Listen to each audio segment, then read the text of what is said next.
لە ژیاننامەی پێغەمبەرە صلی الله عليه وسلم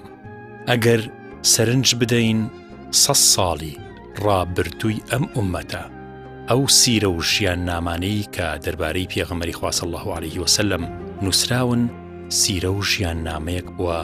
کاریگەری ئەو هێرشە گەورەی ڕۆژئاوا لە ڕووی سیاسی، لە ڕووی فکری، لە ڕووی عەسکەری کە کردوێتی بۆ جیهانی ئیسلامی کاریگەری ئەوەی لەسەر بووە. چونکە بەرپەرشدانەوەی ئەم هێرشە گەورەی ڕۆژئاوا لە سیرەکانیشە بە هەمان شێوە گرنگی زیاتر بە جیهاد و بە خەباتێکی نهێنی و بەو شێوازەی کە حکومداری پێغەمبەری خوا صلی الله عليه وسلم ویستی مسلمانانی لەسەر پەروەردە بکا لە شاری مەککەیە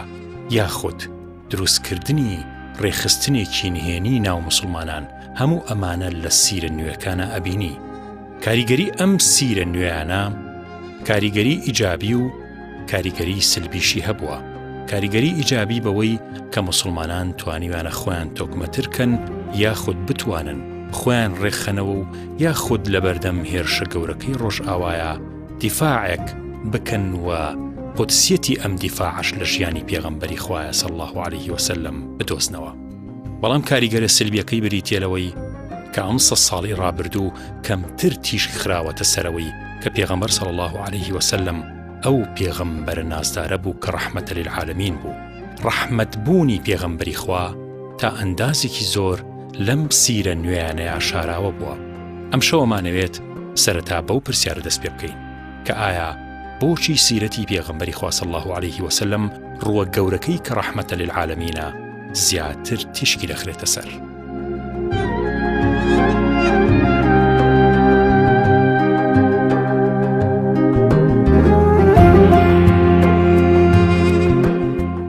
بسم الله الرحمن الرحیم. سڵاو لە بەڕێستان لە بینەرانی بەرنامەکەتان. زۆر خۆشحاڵم منیش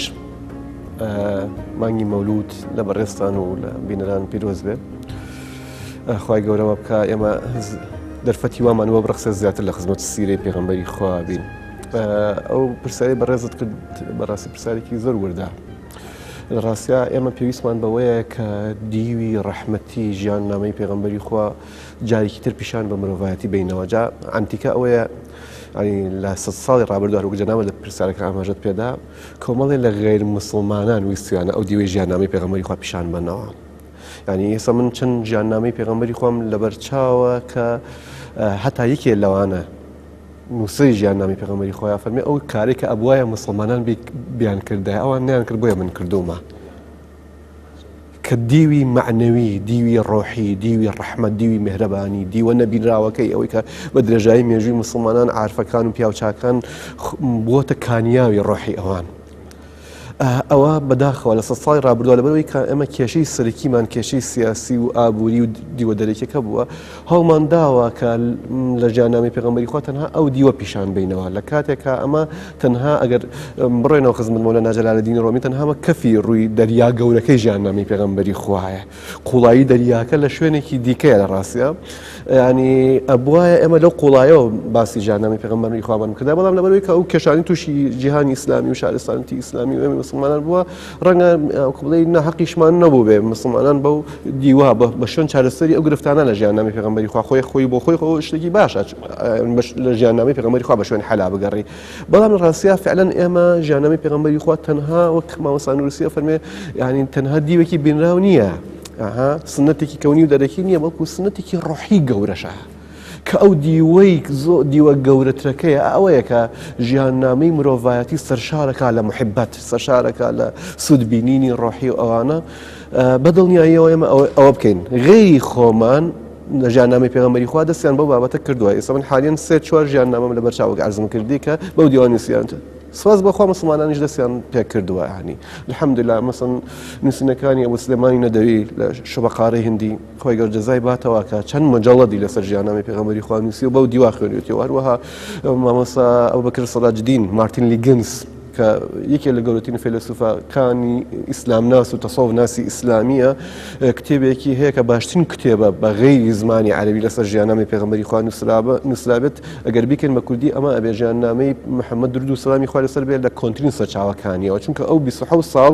بەرپرسی کتێبخانەی لەندەن بووە و 32 ساڵ شکسپێری وتوتۆ لە جامعەکانە، یعنی بە شوێن دیوەڕۆحی و بابەتەکانە گەڕاوە کە هاتووەتە تەمان مسلمانیش بووە کە هاتووەتە ناو ئیسلامەوە بینیەتی ئەم دیوەی ژیاننامەی پێغەمبەری خوا لەبیر کراوە. لەبەر ئەوە هەوڵی داوە کە ئەو کتێبە بنووسێکە بۆچوونی من نەک بۆچوونی من بۆ چوونی ئەوانەی کە پسپۆرن لە ژیاننامەی پێغەمبەری خوا باشترین کتێبە لە غەیری زمانی عەرەبیە لەسەر ژیاننامەی پێغەمبەری خوا نووسرابێت ئەو دیوەڕۆحیەی گرتووە. و هەروەها دوای دەرکردنی کتێبەکانی ئەوەی ئاياتی شەیتانی ئەوانە کۆمەڵێ هەتا ڕاهب کۆمەڵێ خەڵکی خوێنەواری ناو دانتی مسیحی و ئەوانە محبەتیان بۆ پێغەمبەری خوا وای لێ کردبوون جارێکی تر بێن ژیاننامەی پێغەمبەری خوا بنووسنەوە. یاخود مەسەڵەن کەسێکی وەکو خوا لێ خۆش بوو ئان ماری شیمیل کە ئافرەتێک بۆ 100 ساڵ تەمەنی بوو کە هەتا مردیش زەواجی نەکرد، پێیان وت ئەی بۆ زەواج ناکەی؟ وتی من زەواجم بە معنەویەتی ئیسلامی کردو، بە ڕۆحانیەتی ئیسلامی کردو. ئەوە ئەتوانین بڵێن گەورەترین نووسینی هەیە، زۆرترین نووسینی هەیە لەسەر ژیاننامەی معنەوی پێغەمبەری خوا. دیوار ڕەحمەت ئەوەی کە جەنابەت ئاماژەت پێدا دیوار ڕەحمەتیەکەی ژیاننامەی پێغەمبەری خوا. ئێمەش وەکو خوێندکارێکی بچووکی ئەو قوتابخانەیە هەوڵماندا بە زمانی شیرینی کوردی ئەم ئاکارە بەم دیوە جارێکی تر ژیاننامەی پێغەمبەری خوا بخوێنینەوە.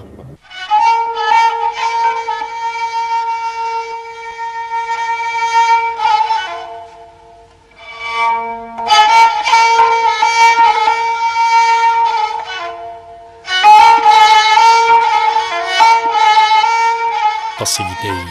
بحر نور. وصلى الله على أو بحر نور علم عرفانا كدرك غورناك غير علم الله سبحانا. وصلى الله على أو ذات باك قدس آياتا كأخلاقي بسنديدي جناب حي منانا. وصلى الله على أو حضرتي صاحب كمالاتا كأعلى معجزي قربان بمن جنابي نور قرآنا. لتاريكي شوي كفرا بيقدم لمعيكي دا 1322 دنيا چراخانا. چرایەک نوری بێ چوونی ممیدی بێ ئەبێ وابێ، چرایەک دەستی قودرەت خۆشی کا بۆ تا ئەبەدمانە. تعالى الله بەدوو دەهبوو کە هەردوو عالەمی داگرت، بنازم بەم کەماڵی عەزم و حەزم و شەوکەت و شانە. لەگەڵم احتیشامە زوهدی دنیایی تەماشاکە، کە یەک لە تنانی جۆب و قوتی یا خورما دووسێدانە. فەلەک جاهێ سەری خەرمانی تا عەرش ئەڵبەتەنها بێ، تەنەززولکە علووی هیممەتی بۆ دەنکە زیزانە. مهمێ غەیری ذاتی حەی لە هیممەتیا نییە ئیلا، لەبەر ئەم ئوممەتە بێ هیممەتە دائیم بە ئەحزانە. چ مەدحێکت بکەم لائق بە تۆ یا خەیرە خەڵقی الله، منی بێ خێری نالایق کە جبریلت فەناخوانە.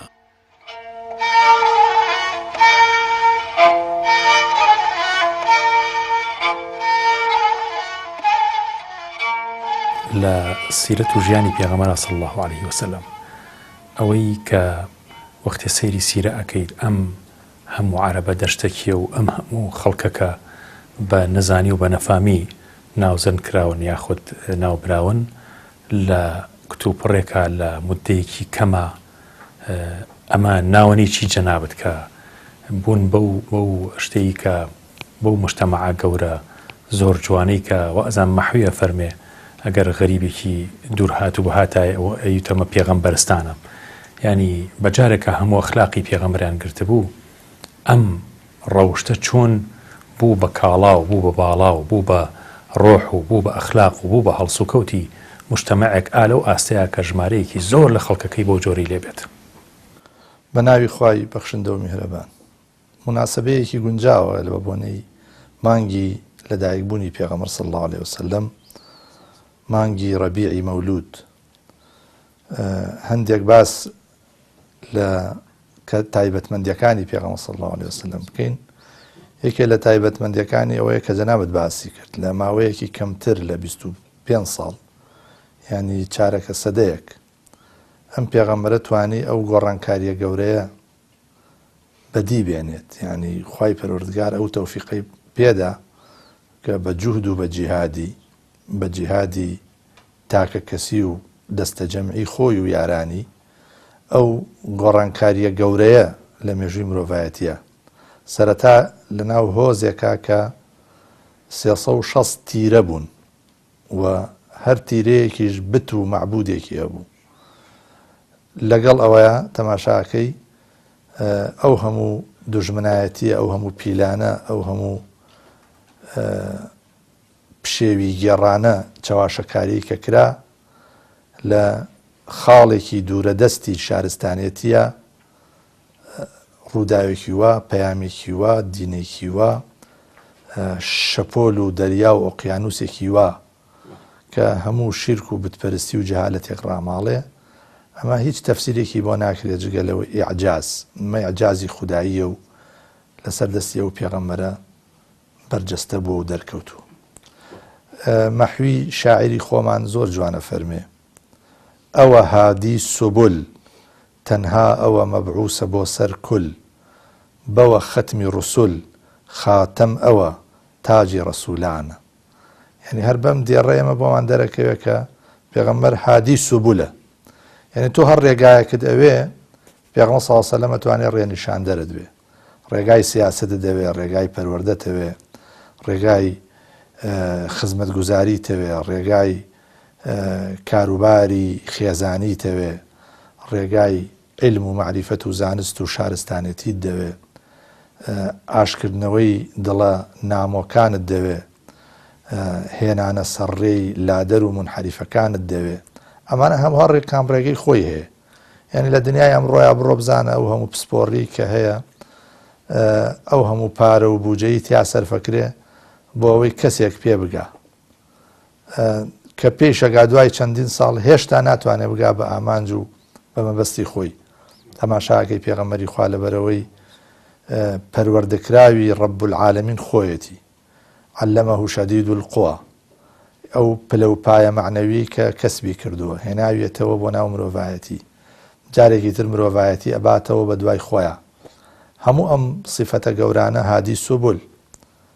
تەنیا ئەوە مەبعوسە بۆ سەر کول، یعنی کەسێکە نێراوە بۆ هەموو میلەتێ، بۆ هەموو چین و توێژێ، بۆ هەموو ئاستێکی خوێندەواری، بۆ هەموو ئاستێکی پێشکەوتن، بۆ هەموو تەوەقوعاتێک لە ژیانە. یعنی تۆ ئێستا چاوەڕێیەکەی لە مهندس نەخشە سازیت بۆ بکە، چاوەڕێیەکەی لە دکتۆر پزیشکیت بۆ بکە، علاج معالەجەت بکە، چاوەڕێیەکەی لە محامی پارێزەری حەقت بۆ بکە، چاوەڕێیەکەی لە هەر کەسێ بە پێی اختصاسەکەی و کارێکت بۆ بکە. بەڵام پێغەمبەری خوا نێراوە بۆ هەموو ئەو بابەتانە، بە تایبەتی بۆ طبی قلوب، بۆ پزیشکی دڵان. ختمی ڕەسوول بەوە، ختمی هەموو پێغەمبەرەکان بەوە. یعنی تەماشاکەی هەر پێغەمبەرێک هاتووە بۆ قۆناغێک، بۆ قەومێک، بۆ بەراوردەکردنی ئاتاجێک،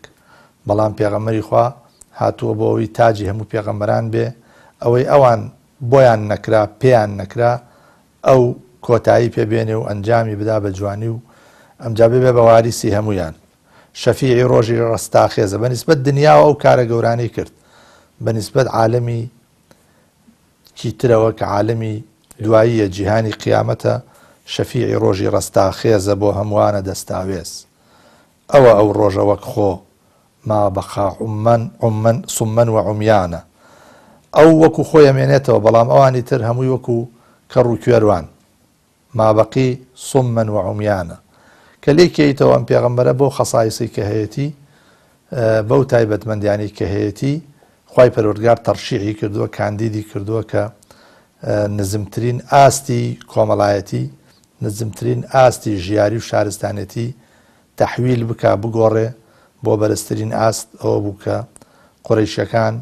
بتپەرستەکانی دەوروبەریان، هۆزەکانی تری عەرەب کە لە زەلالەت و گومڕایی و نەفامی و نەزانیەکی لە ڕادەبەدەرا دەژیان، و کاریان ئەوە بوو لەسەر شتی بەسیط شەڕ و هەرای گەورە دروستکەن، و تەنانەت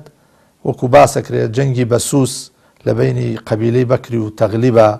40 ساڵی خایاندووە لەسەر حوشترێ. شەڕانی تر مەسەلەن لە بینی ئەوس و خەزرەجا دەیان ساڵ شەڕ و هەرا بووە لەسەرەوەی لەسەر شتی بەسیط، لەسەر ڕەنگە لە وەڕگەیە یا لەسەر حیوان یا لەسەر کێشەیەکی کۆمەڵایەتی. بەڵام ئەم پێغەمبەر صلی الله علیه وسلم بە تەوفیقی ئیلاهی و بە عمق و بە محتەوای پەیامەکەی توانی احتیماماتی ئەو خەڵکە گەورەکە، یعنی گەلێک بەچی گەورە ئەبێ بەوەی احتیمامات و مەبەستەکانی گەورە بێ. کارکردنی پێغەمبەر صلی الله علیه و سەلەم لەسەر فکر و بیر و بڕوا و جیهانبینی ئەوان بوو، اینجا لەسەر سلوک و ڕەفتاری ڕۆژانەی ئەوان بوو، اینجا لەسەر پەیوەندی و وەکوڵێت تان و پۆی پێکەوە ژیانی ئەوان بوو. بۆیە خوای پەروەردگار ئەو تەئیدە و ئەو تەوفیقەی پێبەخشی کە لە ماوەیەکی زۆر قیاسیە کە ئەسڵەن بە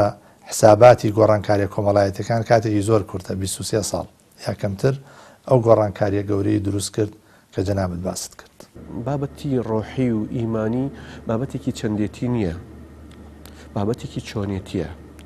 جۆری ڕوانینی ئێمەیە بۆ پێغەمبەری خوا، بۆ ئیمان، بۆ بابەتە معنەویەکان، بۆ بابەتە ڕەحمەتیەکانەوەی کە جەنابەت ئیسلاحێکی زۆر جوان دقیقە لە ڕاستیە حتا لە غەزاشە. ینی من مەسەڵەن ئەو ژیاننامەی پێغەمبەری خۆم کە بە حسابی خۆم کردوتە ڕۆمانێک و بەرگیەکەمی تەبع بووە بە ناوی محەممەد دەبێتەوە پێغەمبەر، خۆم لە مەدینەوە دەستم پێ کردووە، بە شێوەی لە مەدینەوە دەستم پێ کرد، بە فڵاشباک هاتوومەتەوە، یان لە وەفاتی پێغەمبەری خوا هاتوومەتەوە بۆ کۆچ و دوایی لە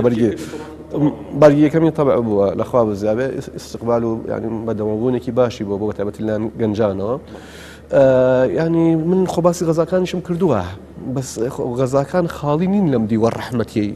ینی ئەو دیوە معنەویەی ئەسڵ زۆر لەوێ حزۆری هەیە. ینی بابەتەکە ئەوەیە کە تۆ چۆن کەسێکی ڕۆحی ئەبی، نەک کەسێکی ئەو کڵێت تەنها بە دیوە زاهیرەکەی جیهادی، ینی بە دیوە هینەکەی ئەوە کە تۆ خەڵێت بتۆقێ و لێت بترسێ و چۆن ئەوە بێ ئەوانە.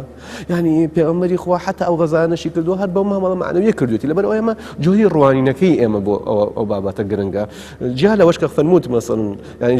ئەگەر لە ڕووی چەندێتیش حسابیکەی ژیان کەمێکی ژیاننامەی پێغەمبەری خوا لەناو مەدینە خەریکی ئەو بابەتانەوە، ئیدی ئەوەکەی تری خۆ زۆری بابەتە عیبادەتیەکان و ڕۆحیەکان و بەدەمیەکەوە بوون و هەروەها هەمی مرۆڤایەتی. ئەسڵەن پێغەمبەری خوا صلی الله علیه و سلم ئەوە ڕۆحی گەورە بووە، ئەوە ڕۆحی گەورە بووە، نەک هەر تەنها بیری ئەوانەی بۆ کە لە دەوری خۆیە، بۆ بیری هەموو مرۆڤایەتی وە تا قیامەت ئاخر ئەم ڕۆح چۆن گەورە ئەبێ. ینی ئەگەر ئەو بابەتە ڕۆحیان و معنەویان لە ژیانی ئەوە سنتەر نەبن، اینجا ئەو وەسڵانی کە بۆ پێغەمبەری خوا هاتوون لە قورئانە زۆربەی وەسفی ڕەحمەتیانەوە جەنابەت ئەفەرمی مەسەڵەن دیوی معنەویە ئەگەر تۆ فەزڵی غەلیظ بووی تا ئەوانە چواردۆری تۆ بەجیان ئێهێڵاهی. ینی ئەم بابەتە بابەتێکی زۆر ئەتوانین بڵێنەوە ڕۆحی سیرەی پێغەمبەری خوایە. ینی لەبەر ئەوە حتا ئەگەر باسی غەزاش بکەن، ئەگەر باسی ئەوەش بکەن ڕوانینی پێغەمبەری خوا بۆ غەزا ئەوانە ڕوانینێکی ڕۆحی و معنەویانە بوو، ینی ئەوەی کە لە عارفەکان نایانەوە عرفانی جوامێریە، لەبەر خاتری عەدالەتە، خۆی بۆ خۆی خۆش بابەتێکی معنەویە ئەو بابەتە. ینی قەزەکە ترساندن و تۆقاندنی خەڵک نییە، قەزەکە گێڕانەوەی عەدالەتە بۆ کۆمەلگە و دروستکردنی عەدالەت و کۆمەلگەی ڕۆحیە، ینی بۆ ئەوەی خەڵک بتوانێت بە ئازادی خۆی بەتەنگ بابەتە ڕۆحی و ئیمانیەکانی خۆیەوە بێت. لەبەرەوە ئێمە زۆر پێویستە،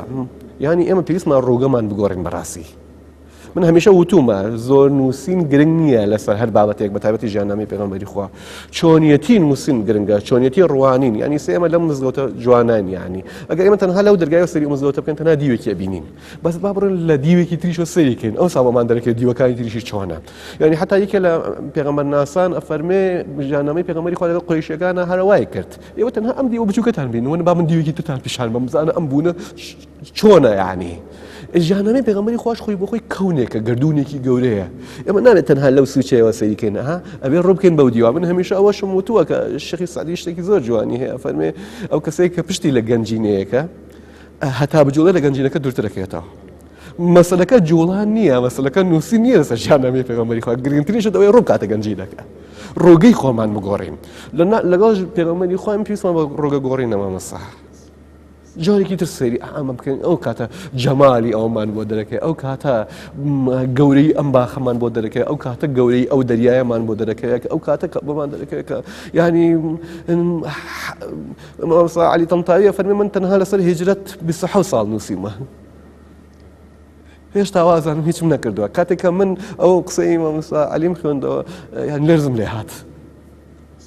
لەرزم لێ ها لە ڕاستیە. ینی ژیاننامەی پێغەمبەری خوا زۆر گەورەترە بەشی هەموو مرۆڤایەتیەکە. گرنگەوەی ئێمە چۆن بۆی ئەڕوانین عەزم کردی. فعلا ئەو قسەی ڕاستە، مەسەڵەن ئەڵێ دینی ئینسانی زەلیل زەلیلانە بێت، دینی ئینسانی توندڕە و توندڕەوانە بێت، دی ئەو کەسەش کە چاوی ڕەحمەت ئەبینێ ڕەحمەت دەرئێنێ لەو بابەتەیە. ینی قەزەکە ڕوانینەکەی ئێمەیە، بۆ ئەو بابەتە بۆی ئەمە بێ فعلەن ڕووگەمان بگۆڕین جۆرێکی تر سەیری ژیاننامەی پێغەمبەری خوا بکەینەوە ئەمڕۆ مرۆڤایەتی بەمە تینوە من لە ئەزمموی شخصی خۆمە لەگەڵ لاوان لەگەڵ خوێنەوارانی کورد و ئەوانە هەم ئەزممونمان لەگەڵ خەڵکی ترا مەسڵەن ئێستا بۆ نمونە بۆچی شعرەکانی مەولەنا جەلالەدینی ڕۆمی لە دنیا پڕفرۆشتین نووسینن لە هەموو دنیا پڕفرۆشتین نووسین دێخۆ مەولەنا لە مەسنەویە فەرمێ ئەمەی من تەفسیری قورئان تەفسیری ژیاننامەی پێغەمبەری خوایە لە فيما فيه ولا إني شاء فەرمێ ینی دێکەواتە ئەگەر ئەو توانیویەتی ئەو هەمووە دەربێنێ لە ژیاننامەی پێغەمبەری خوا لە سیرەی پێغەمبەری خوا کە تەنها مەسنەویش یا بڵێن هەردوو کتێبەکەیش دیوانی شەمس و مەسنەوی نزیکەی 63000 بیتە یعنی هەموو ژیانی بۆ ئەوە ژیاوە هەموو ژیانی بۆ ئەوە ژیاوە شەو تا بەیانی نەخەوتووە توی تیۆرتەلەبەکانی نووسیان ئەو گەرم و گوڕیە یاخود مەسان نووسی خۆمان ینی لەو مەجالە دەی ئەگەر ئێمە ڕووگەی خۆمان بەم شێوە بکەین ژیاننامەی پێغەمبەری خوا و عەرزم کردی ئەمڕۆ تەکنۆلۆژیا دنیای تازە کێشەکانی مرۆڤایەتی و هەروە قەت و عامکردنی یەکتر شەڕەکان ئاژاوەکان لە ناوبردنی یەکتر ئەوە کە شەڕی هەویەی دەرەکیە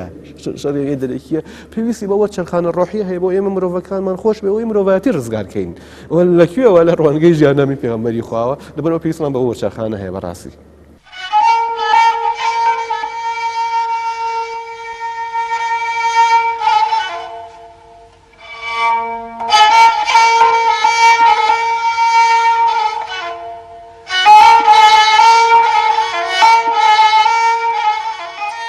بەیانی گەورەی خوڵقی کەسێ ئایەت لە شەئنی بێ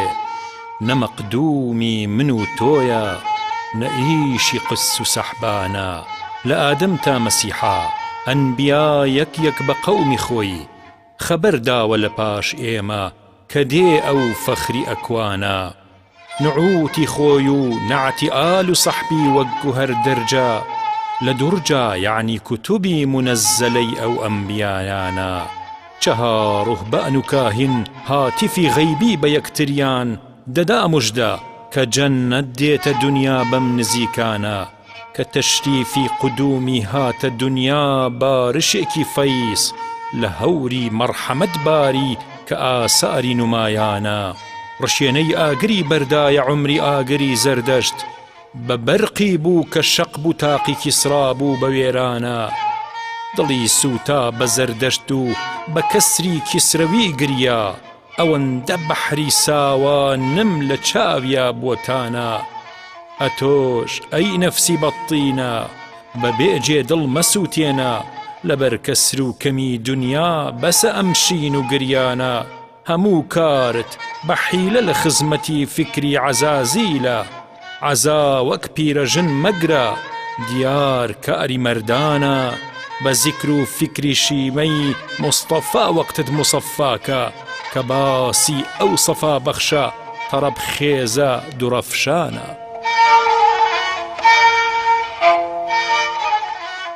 ئەمڕۆمان مامۆستا خێزانی حەزرەتی ئەبوبەکرە لەناو ئەم خێزانە گەوری حەزرەتی ئەبوبەکرە 11 ساڵە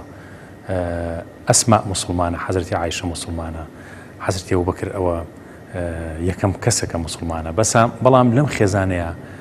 ئەمە چییە یعنی ئەمە چه ئەخلاقێکی بەرزە لەلایەن حەزرەتی ئەبوبەکرەوە ڕازیە بەوەی کە ئەمڕۆمان بێباوەڕەوە موسڵمان نییە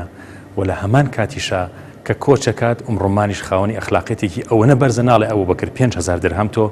لە ماڵەکەی من ئابەیتە دەرەوە دینارێک جێ ناهێڵی ئەی ماڵ و مناڵەکەم چی بکە ئەی بۆ خەبەرێکی نەیە بە خەڵکی مەکەکەوە مێردەکەی بۆ جۆرە باسم لەم ئەخلاقە بەرزێ لە ئەصحابی پێغەمبەر صلی الله عليه وسلم ماوەسا ئەم ئەخلاقە چەند جوانە یعنی مسلمانان لەم ڕوانگەوە سەیری سیرە بکەن کە حەزرەتی ئەبوبەکر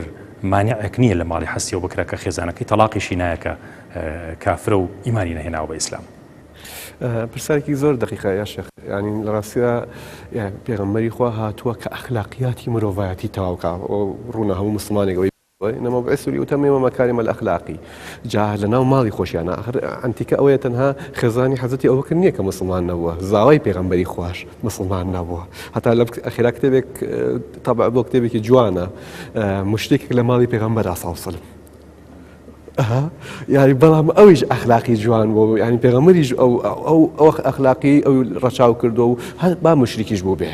كواتا ديني إما دينك أخلاق سنترا ما مصر لا هركز بيت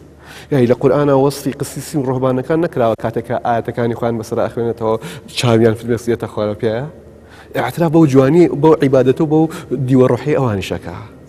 يعني من هیچ کتێبێک ینی زۆر کتێبی بقارنەی ئەدیان و ئەم بابەتانم خوێنەوە حقیقەتەن زۆر بە دوواداچوونی ئەم بابەتم کردووە هیچ کتێبێکم نەبینیەوە بە قەت قورئان ئاعتراف بە چاکەی غێری مسلمان بکات ئەخلاقیەتی غێر مسلمان بنرخێنێ ئەگەر مشریک بێ هەگەر هەر شتێکی بێ ئەمەیە یعنی ئەڵێن ئەخلاق و معنەویەت و ئیمان و بابەتە ڕۆحیەکان سنتەری قورئانە بە پێچەوانی ئەوی کە لە ڕووکەشە لە ئەلامان پیشاندرێ ئێستا جیهانیان ئەیانەوێ دیوە تونند و تیژی و ئەوەی بەحساب ئەو هەیە بە نەپاڵ ئێمە نانا قورئان بەڕاستی کتێبێکی قورئان ئەخلاق سنتەرە ژیاننامەی پێغەمبەری خوا خۆ تەرجمەی قورئانە بە واقع ڕۆن و ئاشکارە حەدیثەکەی حەزرەتی عایشە ئەفەرمێ لەبەرەوە پێغەمبەری خوا ئەخلاقی ئەوەنە بەرز بووە هەرگیز ئاوان نەبووە کە چاکەی کەسێک حتا ئەگەر مسلمانیش نەبوو بێ لەبەر چاو نەگرێ ئەوانی کە خزمەتی مرۆڤایەتیان کردووە پێش ئەوانش کە لە داهاتوە ئەیکەن لەبەرەوە وەک عەرزم کردی لە وەڵامی پرسایی پێشتر گرنگەوە ئێمە بە چ دیدێکەوە سەری ژیاننامەی پێغەمبەری خواکەین یعنی ئەمە ئەو شتەشە کە تەنها بە دین ئەکرێ ئاخر ئەو ئەنتیکە ئەوەیە جارێک لەبێ پرسایی لەکردی مامۆستا ئەگەر ئەو شتانی کە لە دینە هەن بۆ لایەنە علمیەکەی و لایەنە چیەکەی ئەوانە هەموو بەشتی تر بکرێ بۆ لایەنی سیاسی دین ئەو سیاسەکان ئەیکەن بە بێ دین مەسەن لایەنی اقتصادی ئەو اقتصادیەکان ئەیکەن لایەنە علمیەکە و عالمەکان پێگەیشتون چی ماوەتەوە بۆ دین وتم ئیمان و ئەخلاق تەنها بە دین ئەکرێت لەبەرەوە ئێمە لەم پەنجەرەیەوە ئەتوانین باش لە ژیاننامەی پێغەمبەری خوا و لەوە تێبگەین بەڕاستی یعنی هیچ شتێک جێگرەوەی دینیە لەم مەجالە ئەخلاقی و معنەوی و ڕۆحیە هەتا ئێستاش مرۆڤایەتی شتێک لە باشتر لە دینی دەست نەکەوتووە بەدڵنیاشم لەوەش کە لە داهاتوە دین ناکرێت بۆ ئەوەی کە ئێمە ئەم کانیاوە بەردەوام بێ کە ئەمڕۆ مرۆڤایەتی تینووە پێی شەکەتە شتەکانی کە شەکەتیان کردو تەکنۆلۆژیا شەکەتی کردووە ئەم لایەنەمان پێویستە بە دڵنیاییەوە ئێمە ئەمانەوێت لەگەڵ مرۆڤەکانی تر بژین ئەخلاقی ئەوان تر ئەتراف پێ ئەەکەین حتا ئەگەر لە ماڵی خۆشمانەوێت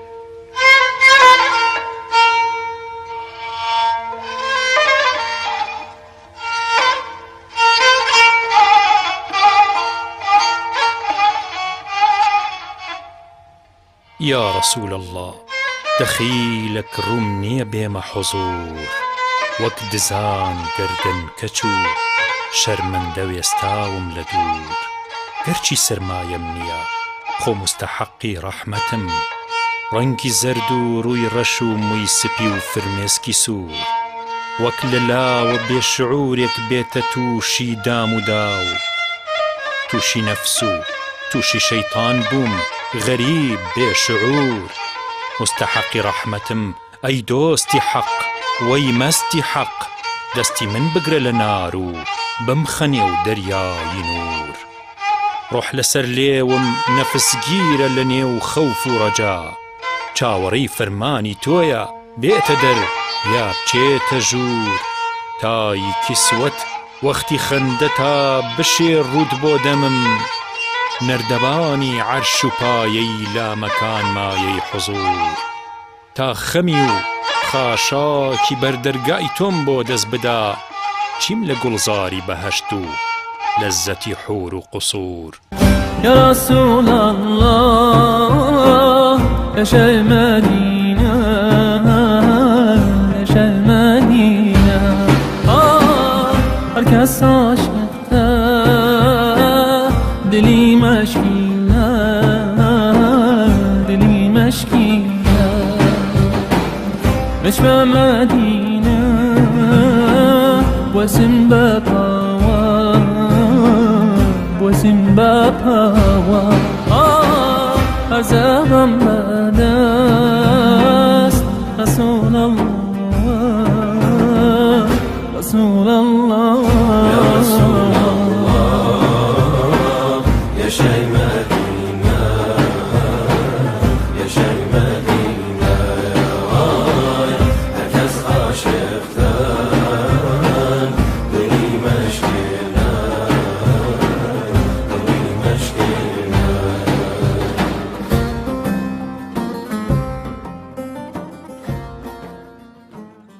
مامۆستا لە قۆناغی مەکەیە کە پێغەمبەر صلی الله علیه و سلم لە کۆتایی سورەتی نون والقەلەم کە ئاەتی وما ئەرسەلناکە ئیلا ڕەحمەتەن للعالەمین بۆ داهەڵەسێ ینی ئەم وەکو سێت قوت بە فەرمێتە فەرمێ ئەرسێریم ئاەتە بکە لە مەکە داوەزێ لە کاتێکا پێغەمبەر سەڵەم لە ناو حەوشی کەعبەیە بێئەدەبی بەرامبەرە نوێنەرێک یەک سەحابە کەس ناتوانێت دژ بە کافرەکان بۆسێتەوە مشرکەکان بۆسێتەوە قسێ بکە ئەم ئاەتێت باس لە ڕەحمەتی ئەم دینە ئەکا بۆ هەموو عالەم لە کاتێکا لە مەکە موسڵمانەکان ناتوانن پێغەمبەرەکەیان ڕزگار بکەن ئەم ئومێدە گەورەیە کە دینی ئیسلام ئەیات یاخود ئەم ئومێدە عجایبەی کە لە ئیسلامە هەیە تەواوی مەسەلە گەورەکەی لە ڕەحمەتەکەیەتی کە هیچ بربەستێ ناتوانێت ڕێ لە ڕەحمەت بگرێ یعنی لە قەهر و لە عەزاب و لە توندیە لە تند و تیژیە ڕەنگە بتوانی بربەست دروستکەی ڕەنگە بتوانی دڵی خەڵک کەسب نەکەی بەس چیەکەی لە دینێکە هەمووی ڕەحمەت بێت چیەکەی لە دینێکە کۆتاییەکی بەو جۆرە بێت کە هەر هەمووی ڕەحمەت بێ بڕژێ بەسەر بەشەریەتە ئایا ڕەحمەتەکەی وای کردو ئەم دینە بەڕاستی بگاتە هەموو جیهانە و ئیستیمڕارێتە گەورە دروست بکە کە پێغەمبەرایەتی پێغەمبەر صلی الله علیه و سلم درێژە بکێشێ هەتا ڕۆژی قیامەت و خاتم النەبی بێت بەڵێ ڕەبتێک دروستکەین لە بینی بسم الله الرحمن الرحیم لەگەڵ ڕەحمەتە للعالەمین قورئانی پیرۆز بەچی دەست پێەکە بسم الله الرحمن الرحیم تەرکیزەکە لەسەر صفەتی ڕەحمانیەت و ڕەحیمیەت یعنی خوا هەم ڕەحمانە هەم ڕەحیمە لەبارەی ڕەحمانەوە وتویانە لفظ خاص لصفة عامة لباري الرحيم وتيانا لفظ عام لصفة خاصة لهردو حالتك بيغمص صلى الله عليه وسلم لجر بيداخي رحمانية والرحيمية خوادا حركة دكا لجروا على يدايا هر محويش أفرمي الرزا ورحمة خواي لبي أفرمي لذكري أو دجوشي رأفة ورحمة دباري هم رؤوف هم رحيم وصف أو رؤوف هم رحيم وصف أو وصف رحمن يعني أو خواهي پروردگار كفرمي وبالمؤمنين رؤوف رحيم پیغمبر صلى الله عليه وسلم رحمتك تايبتي هي بو إيمان داران هر لجلوغاي رحمانيتي خواهي شوا رحمة للعالمين شا يعني سوزو بزيو مهرو وفايا بو همو مروفايتي لسيري ديارة لسيري تاكا كسي پیغمبر ديارة صلى الله عليه وسلم معاملي لقل أهل مكة دعا ويكا دربدريان كر آواريان كر شريان بيفروشت وأوهم عزيتيان كرد كذا قريت وفرمي اذهبوا فأنتم الطلقاء بروني وآزاد تناند قليشتان لناكم حتى لا تثريب عليكم اليوم سرزنشتشتان ناكم ناجلين بواتان كرد يعني لا بريك إنه هلدانو لقل أهلي كتابة بهمان شو لقل كسيكا كبتبرسته بلا محارب ودجمنايتي محارب نية ودجمنايتي إسلام وسلمانان ناقا في صلى الله عليه وسلم تشاكيكا القرآن فرمي وإن أحد من المشركين استجارك فأجره أقريك إلا مشركين يعني كباوري نية طبعا قورترين تاوان لروانجي إسلام وشركة كابراي مشرك كبنايا نبو پیغمبر صلی الله علیه و سلم خو امری پیکا ابي پنای بده وایانا او بالنسبه لي مشروع هر قانون وتوصيه قانون وبرنامج بالنسبه اوانك كمخالفا مهم او الرحم وسوز وبزيته به سخلك يا من رحم وسوزي بو خزمك سكاري بو من علكاني بو دسو بيوندكي بلان بو كسي كمنافسي به بو كسي ك نياري به أو كسيك مزاحميتي تابي بكري الشر وهراو بزم وما ندروسك بس بيغمبر صلى الله عليه وسلم لا لو لكاتك كزور دا صلاة دار بوا عفو نرمين واندوا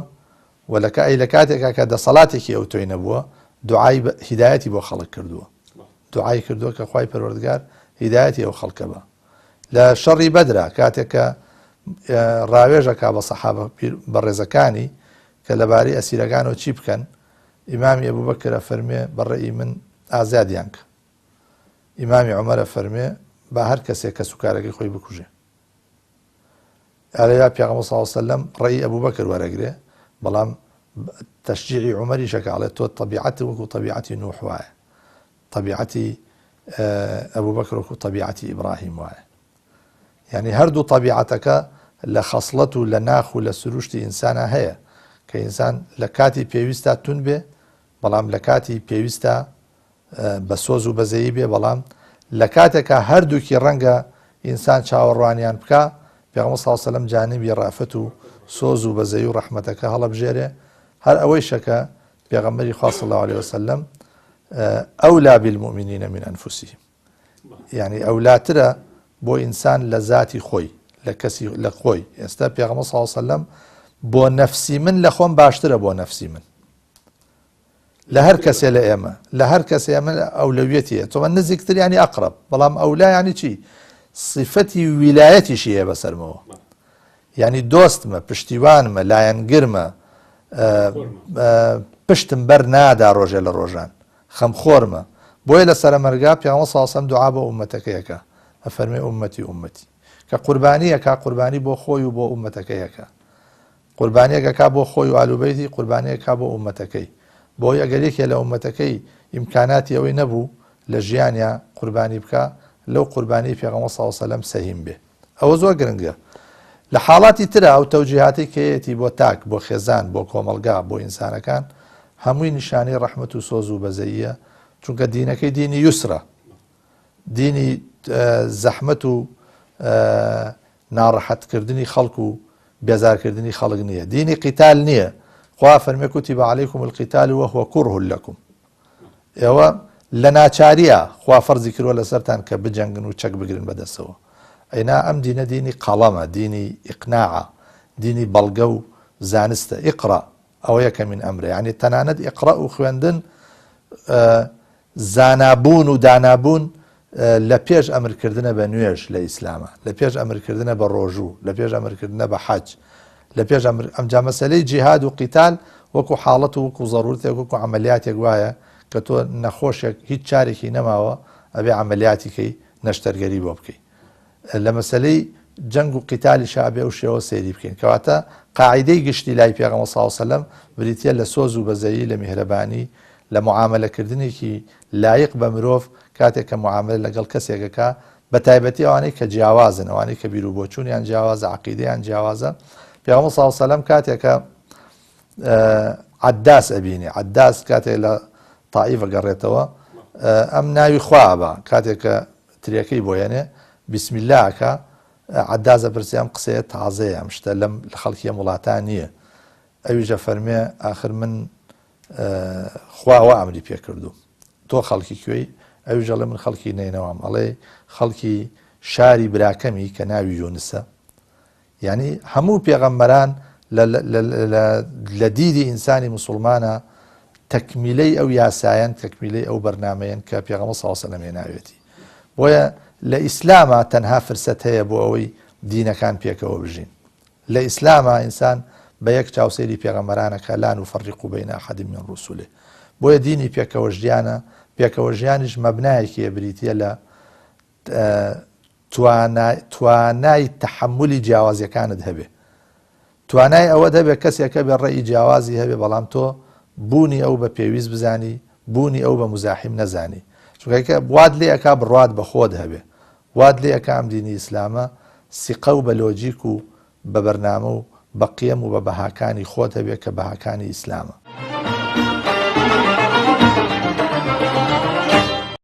ماوەسە لە کوردستانی خۆمانە ئەم ڕۆل لە ژیاننامەی پێغەمبەر سەلەم لە سیری پێغەمبەر سەلەم ئەم ڕۆ ڕۆحیە ئەم ڕۆ زۆر بەرجەستە گەورەی کە مرۆڤایەتی زۆر پێویستێتی سپاس بەخوای گەورە کە جەنابتان هەوڵێکی باشتان هەیە لەو مەجالەیە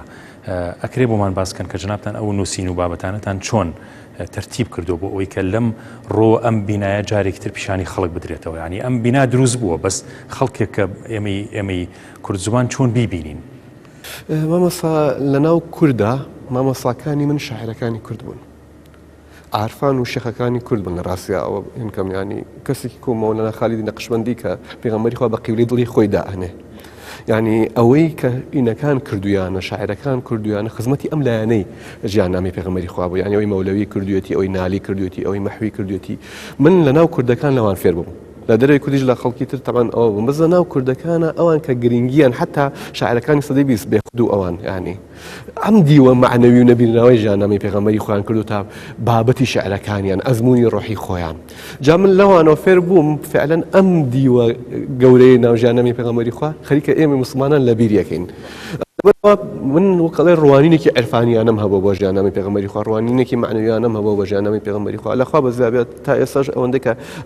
عەرزم کردی ئەم بابەتێکی چەندێتی نییە کە بە ژمارە حساب کرێ، نزیکەی 300,000 کەلیمەم یعنی بە نووسینەکانمەوە لەسەر ژیاننامەی پێغەمبەری خوا بەم دیوان نووسیوە، بەم دیوە معنەویە کە هەم لە کتێبی پێغەمبەرناسیە بە تایبەتی کە لەو کتێبا شتێکی زۆر ئەنتیکە فێر بووم، ئەویش ئەوەیە بۆم دەرکەوت ژیاننامەی پێغەمبەری خوا، ژیاننامەی پێغەمبەری خوا زۆر ئاوێنەی ناو ڕۆحی ئینسانەکانە، زۆر ئەنتیکە. یعنی ئەگەر ژیاننامەی پێغەمبەری خوا لە مەکەوە دەستی پێ کرد، کۆچی کرد بۆ مەدینە، دواییش گەڕایەوە بۆ مەکە، سم کرد ئەمە تەمان لە عارفەکانەوە فێر بووم، وەروها لە دەروناسی نوێشەوە بە دوواداچوونی ئەم بابەتەم کرد، سم کرد ناوەی مرۆڤیش وایە. مەکە لە کاتی بە پێغەمبەربوونی پێغەمبەری خوا خەریکی نەفسپەرسی بوو، نفس سنتر بوو، هەموو شت خراپێک لەناو مەکابوونی هەبوو. دێ پێغەمبەری خوا کاتێ بە ئەسد بوو بە پێغەمبەر ویستی ئەو نەفسە بگۆڕێ، منیش پێک هاتی یەکەمی من هەوا و نەفسی منە، ئەبێ لەو هەوایە کۆچکەم بڕۆم بۆ مەدینە وە دیوە ڕۆحیەکە باشە، وە دواییش ئەم هەوایە بگۆڕێ بە مەخلوقی عەجیبتر چەندەش پەیدا بی بۆ لەوێ فەرمێ ئەم ببێتە هینێکی تر بۆی بێم وۆ مەکە. سێنم کرد زۆر ئەنتیکەیە، یعنی هاوشێوەیەکی سیر هەیە لە نێوان ژیاننامەی پێغەمبەری خوا و ناوەی مرۆڤ. ئەمە دەرگای تێگەیشتنی عارفەکانیش بوو، چونکە ناوەی مرۆڤیش بەقەت جیهانی دەرەوە گەورەیە. ئەگەر پێغەمبەری خوا لە ڕووکەشا سەریکەی لە دەوێ ژیانی مرۆڤەکانی گۆڕیوە، ئەوە پێشتر ناوەی مرۆڤەکانی گۆڕیوە لە ڕاستیە. دێ هەسم کرد بیزەبت ئەم شتەی کە پێغەمبەری خوا، یعنی ژیاننامەی پێغەمبەری خوا ژیاننامەیەکی معنەویە، یعنی گۆڕینی ناوی ئینسان و حرەکەتی ناو نەفسی ئینسان و چۆن لە ناو ڕۆحی خۆی ئینکارێک بیزەب لەگەڵ سیدا بۆیە چرکە چرکە ژیاننامەی پێغەمبەری خوا قدوەی تایە بۆ ناوی ئینسان، بۆ ڕۆحی ئینسان کە ئەوەی تیا بکە. جا ئەنتیکە ئەوەیە مەوەسا فاتح هەستمکردنی پێغەمبەرانی کە جواب بووە، دوای ئەوەی کە ئەو کتێبە منووسی بۆ نمونە چوومە خزمەت سورەتی یوسف، سێرەکەم هەمان ڕیتم کە لە ژیاننامەی پێغەمبەری خوا لە دیوی نەبینراوە هەیە، لە حەزەتی یوسفی شابوونی هەیە. سەرەتا لەگەڵ براکانی چۆن بوون؟ براکانی دادێ مەکە بوو کە زڵیان لەو کرد، جا حەزەتی یوسف هجرەتی کرد، دوایی ئەوان مسڵمان بوون، دوایی مەکە مسڵمان بوو. هەستم کرد حتا یعنی ئەمە بنەمایەکی دەعەوی قووڵە، ڕۆحی قووڵە لە ناو هەموو ژیاننامەی هەموو پێغەمبەرانە، لای حەزەتی عیسا، لای حەزەتی موسا، لای ئەمانە بۆم دەرکەوت فعلەن ئەم ژیانە معنەوی نەبینراوە سەنتەری ژیاننامەی هەموو پێغەمبەران بوو، هەموو دینە گەورەکان، هەموو دینە کەونیەکان بووە، و بە تایبەتیش ئەخیریان کە پێغەمبەری خوایە. لەبەرەوە من بەم دیوا بۆ خزمە ژیاننامەی پێغەمبەری خوا ڕۆشتم، ئەوە بۆ کتێبی پێغەمبەرناسی نووسی، خۆی گەورە جەزای ئەوانە باتەوە کە هاوکاریان کردم لەو بابەتەیە. سپاس بۆ خوا کتێبێکی باش دەرچوو کە ویسم ئەو دیوە نەبیراوە پیشان بمەوە، عەرزشم کردن ئەزموونی یەکەم لە مەولەنا خالید نەقشبەندیەوە لەو بابەتەوە ئەوە هێن کرد، دواییش ئەو ڕۆمانەی کە پار بەرگی یەکەمی چاپ کرا محەممەد دەبێتەوە بە پێغەمبەر، و ئێستاش خەریکی نووسینی بەرگی دووەمم، و مەبەستیشمە لەوەی کە ناوی ڕۆمانەکەم ناوە محەممەد دەبێتەوە بە پێغەمبەر، ینی پێغەمبەراتی پێغەمبەری ها کۆتایی نەهاتووە، هەتا قیامەت ئەبێتەوە، هەتا قیامەت ئەو سەرچاوەیە کە ئێمە لە ڕۆحیەوە ئەبێ بکەینە قیبلەی دڵی خۆمان وەکو مەولەنا خالید فەرموویەتی.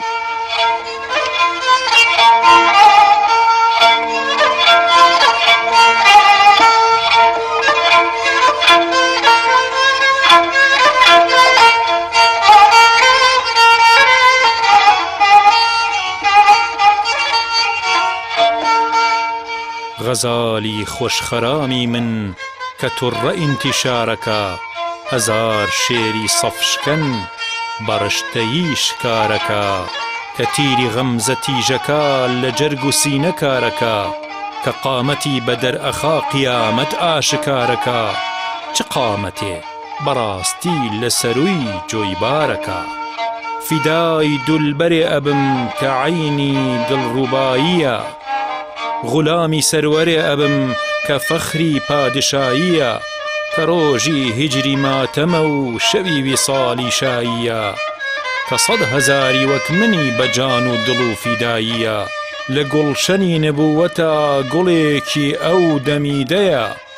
لە قوڵزومی ڕیسالەتە دوڕێکی کەس نەدیدەیە، لە بورجی چەرخی غیرەتە مەهێکی بەرگوزیدەیە، هەزار شاد و حاکمی غوڵامی زەرخڕیدەیە، کەسێکە موعجیزەی ئەسەر لە وردە بەردوودارەکە.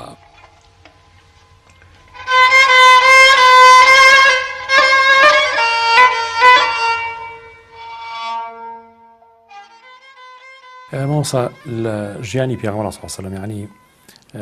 چۆن بتوانین سوود لە ژیانی پێغەمبەر صلی الله علیه و سلم وەربگرین؟ ئێستا بۆ نمونە ئێمە لە نوری وجود و لە نوری قورآن ئەتوانین ئیسفادەیەکی گەورە لە ئستیمباتی سیرەیەکی جوان نوری سیرەی پێغەمبەر سەڵەم دەربێنین. بەڵام کەسێک ئەوێ سیرەی پێغەمبەر سەڵەم بخوێنێتەوە. بۆ نمونە ئافرەتێکی غەربی هەیە ڕۆژاوایی کە ئافرەتێکی لا ئەدریە یەهودی و عالمێکی گەورەیە قسەیەکی زۆر جوانەکە ئەڵێ من کە ژیانی پێغەمبەر تەبعاً نووسیوێتی و دوای ئەڵێ ئەو شوێنەی کە زۆر کاری تێکردم لە ژیان نامەی محەممەداوە منی والێ کردووە ناتوانم بڵێم پێغەمبەر نییە ئەویش بریتێ لەوەی کە محەممەد کە لە ئەشکەوتی حەڕا یەتە خوارەوە لەو شوێنێکێتە خوارە و شانازی ناکا بڵێ من ئەوە بووم بە پێغەمبەر و ئەوە خی گەورە منی ڕیسالەتی ئەخیر زمانی یا بەدەست منەوە بەڵکو محەممەد لە گومانایە لە ڕسالەتەکەی خۆی چکە نازانێت چییە شتێکی بۆ هاتوو نازانێ ئەڵێ ئەگەر شخصێتی وایە خۆی حەزر کردایە بۆ ئەوەی کە ببێ بە پێغەمبەر ئەوە زۆر بە شانازی و بە سندەرپەڕانەوە ئاهاتەوە نەئەهات بچێتە ژێر لێفەیەک و بترسێت و خۆی بلەرزێنێت و خەدیجە دڵخۆشی باتەوە. ئەم مووقیفە وردانە لە ژیانی پێغەمبەر صلی الله علیه و سلم ئافرەتێکی عالمێکی ڕۆژاوایی خەڵکی ڕۆژاوایی هەستی پێکە ئێمەی موسڵمان چی بکەین بۆ ئەوەی کە سیرە بە جۆرێ بخوێنەوە ئەم شتە جوانانەی تیا ببینین هەر سیرە هەر سەردێکی تاریخی نەبێت و کتێبێکی تاریخی یا ژیانی کەسێکی خوێنینەوە. لە ڕاستیە پێویستمان پێش هەموو شتێ بە ئازادکردنی عەقڵە پێویستمان بە زانیاری و خوێندەواریە پێویستمان بەوەیە قوڵ ببینەوە لە زانستەکانە لە فەلسەفەکانە لە بیر و بۆچوون و مەزەبەکانە لەسەر ئەساسی گومان و لەسەر ئەساسی عوقدە و گرەی دەرونی مامەڵە لەگەڵ سیرە نەکەین ئەوەی کە هەندێک کەسێ بە نەفەسێکی قەومی عنسوری شێل گیرانەی بێمەعنا مامەڵە لەگەڵ پەیامی ئیسلامەکە ڕقی لە عەرەبە لە خۆیەوە لێشی پرسی بۆ ڕقی لە عەرەبە نازانێ هەر ئەو کەسە ڕەنگە ئەگەر مەسلحەتی لەگەڵ عەرەبێک بێ بە خزمەکاری عەرەب مەسلحەتێکی مادی بەڵام یەت لە گرەی دەرونیەکەی خۆی ئەوێ بۆ دەستاوێزێک گەڕێ دەستی پێوە بگرێ لەبەرەوەی برەو بدا بە شوبهات و شەهەواتی خۆی ڕقی خۆی یعنی ئەم جۆرە ئەم کەسە ناتوانێت ئینسانێکی خوێنەوار بێ ناتوانێت ئینسانێکی بیرمەند بێ وەرە زۆر بە سادەیی سەیری ژیانی پێغەمبەر صلی الله علیه وسلم ئەم زاتە پێشتر خۆی ئامادە نەکردەوە ببێ بە پێغەمبەر و جەناب باسێکی چونکە هەر باز نەکراوە مەطرح نەبووە مەسەلەی پێغەمبەرایەتی بەشێک بووە لە مێژووی دێرین و باستانیان بەشێک بووە ئەم مەوزوعە بیستویانە ئیبراهیمێکە بووە و ئێسەش ئەزانن ئەتباعی موسا هەیە و ئەتباعی عیسا هەیە بەڵام کتێبیان تیانە هەموو خوێنەوارانی ئەهلی مەکەوانی کە توانیویانە بخوێن و بنووسن لە کاتی هاتنی ئیسلامە 12-13 کەس بوون کە توانای نووسینیان هەبێ باشە ئەمجا ئەم پێغەمبەرە ڕۆژێ لە ڕۆژان نەچووە لای کەسێ دەرس بخوێنێ چونکە کەسێک ببێت مامۆسای بواە مامۆسایەکی بەشەری بواە لە ڕۆژێ لە ڕۆژان قوڕیشەکان ئەیان کرد بە بەڵگە بەسەریەوە یا خۆی هاتە دەرەوەی و ئەمەی محەممەد هی منە یا واریسەکانی هاتن کەس و کارەکانی هاتن یا قوڕیشەکان ڕۆژێ لە ڕۆژانیانوت کاکە ئەوەی ئەم قورئان بەڵێ بە گومان شدەوترێ ئەڵێ ئەمە ڕەنگە یەکێ بۆی نووسی بێ خۆ لە قورئانیشە باسێکە بەڵام ئەمانە نابن بە بەڵگە نابن بە بەڵگەی زیندوو ئەمە مجرد گومانە گومانیش بینای فەلسەفەیەکی لەسەر ناکرێ بینای ڕوئیایەکی لەسەر ناکرێ بینای عەقیدەیەکی لەسەر ناکرێ بۆیە ئێمە پێویستمان بە زانست و زانیاری هەیە پێویستمان بە تەعەمق هەیە پێویستمان بە ئازادکردنی عەقڵ هەیە پێویستمان بە ئینساف هەیە کاتێکە حەقێکە بینی قبوڵیکەی کەسێک لەبارەی پێغەمبەرەوە ئەجنەبیە شتێگەڵێ ئێمە یەکسەر ڕەدی نەکەینەوە یەکسەری ژوەری نەگرین حتا ئەگەر کەسێکیش دوژمنایەتی ئەم ئیسلامەیەەکە تۆرە لەگەڵی گفتوگە و دانیشتن بکە بڵێ ئەمە لەکوێ هێنە قل هاتوا برهانەکم إن كنتم صادقین کەواتە پێش هەموو شتێ پێویستمان بە معریفە و زانستێ پێویستمان بە تەئەمل و سەرنجێ پێویستمان بە سەفا هەیە سەفایەکی ڕوحی و قەلبی لەگەڵ ئەو فەزایی کە ئەم مەسەلانەی تیا مەطرحەکرێ ئینجا پێویستمان بە گفتوگۆی کراوە هەیە پێویستمان بەوە هەیە نەفەسمان درێژ بێ من قسە زیاتر بۆ ئەو کەسانە یەکەم کە گومانیان لەسەر ئیسلامەیە لەسەر قورئانەیە لەسەر پێغەمبەر صلی الله علیه وسلم هەیە عادی بابێن یەک سەعات خۆیان لەو گرێ و لەو تەمومژانە ڕزگارکەن بە نەفەسێکی ئازاد بە ڕۆح و بە سینەیەکی گوشاد و فراوانەوە بێن مامەڵ لەگەڵ مەوزوعەکە بکەن. ئەم ئینحیازە بۆ کوفر و ئیلحاد بۆچی لە پێناویچی؟ یعنی من نەفەرێک هاتووە هینی بۆ نردوم باسی پێغەمبەرەکە ئادەم بەڵگەچی وڵا کاریکاتێرێک کات کابرایە دروستی کردووە کاریکاتێرە بە کاریکاتێرێکەوە قەنەعەت بە منکە کە ئەساسێکی علمی و ئەساسێکی مێژوویی نییە. ڕەنگە قسە و زۆرە وترێ خۆ ئینسان تا گەورەتر بێ ئۆقیانوس تا گەورەتر بێ خاشاک و زبڵی زۆتری تیافڕێدەن وایانە ئەمجا درەخت تا پەلوپۆی زیاتر بێ و بەرهەمدارتر بێ و میوەی زۆرتری پێوە بێ مناڵەوەکە زیاتر بەردی تێگرێ. ئەوە کێشە نییە بەڵام وەرە سەر حەقیقەتی مەوزوعەکە سیرکە ئەمە سەرچاوەکەی ئەم پێغەمبەرایەتیە و ئەم قورئانە سەرچاوەکەی ئەگەر وەحی نەبێ ئەگەر ئیرتیباتێک نەبێ بەخوای پەروەردگارەوە ناتوانین تەفسیرێکی معقول و دڵپەسەندی بۆ بکەین.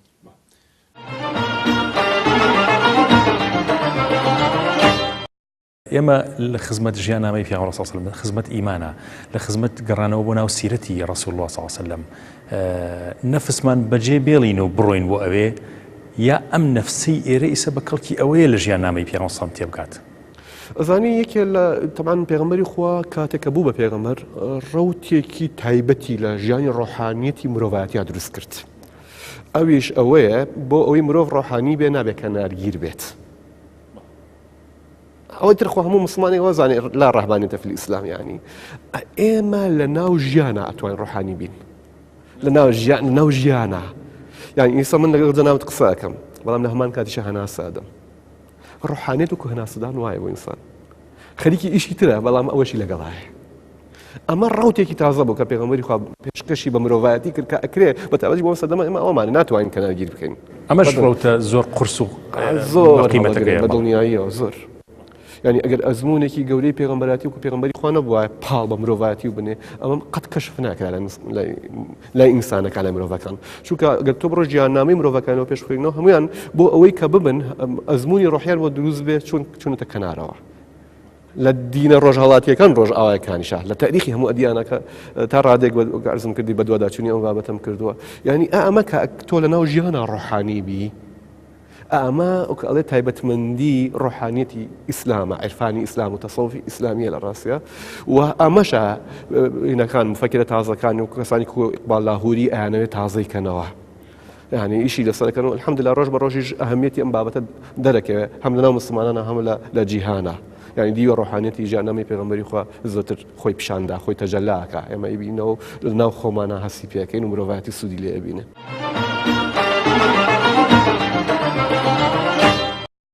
ماسیان حەز دەکەین زیاتر لە خزمەتین بەس حەز دەکەین وتی کۆتایی جەنابەت شتێک بێ کە جەناب خۆت بۆمان هەڵبژێری. وەڵای من حەزەکە من دێ لەم شیعرانەی مەولانا مەلا محەممەدی مەحوی بخوێنمەوە هەر لە قەسیدەی بەحری نورا فەرمێ هەر باسی پێغەمبەرەکە صلی الله عليه وسلم تەماشاکردنێکی ڕۆح بەخشی عالەمی مردوو نیگاهێکی بە توندی ڕستخێزی عالەمی جانە لە ڕۆژی حەرب و زەربە ڕوعموسانی ڕۆحەکە سەرسام ئەگەر شێری ژیانی ڕووبەڕوو بێ چاری ژیانە کە وەختێ ئال و یارانی لە خزمەتیا دەبن وەک ڕۆح حەیاتە نوری چاوە ئونسی جانە مەحزی ئیحسانە گەهی دانیشتنی کێوێکی تەمکینت لەبەر چاوە لە وەختی ڕۆیینیدا هەر دەڵێی سەروە خەرامانە لە ڕوخساری لەتیفی گوڵ لە جەعدی عەمبەرینی دڵ دەجۆشێت و دەبارێ ئەو گولستانم دڵستانە لەبی ڕۆحی ڕەوان و نێوچەوانی ڕۆژی لێ دەتکێ زوبانی تاشەکە ڕێزە دەهانی گەوهرەفشانە مەلاحەت مەحوی دیداری حەلاوەت وەقفی گوفتاری تەراوەت نەزری گوڵزاری کە ڕەشکی باخی ڕیزوان شفت ياما ناس منى هتعيش العمر جنبك وبرضه ما يكفيش أحلى دنيا عندي ما تساوي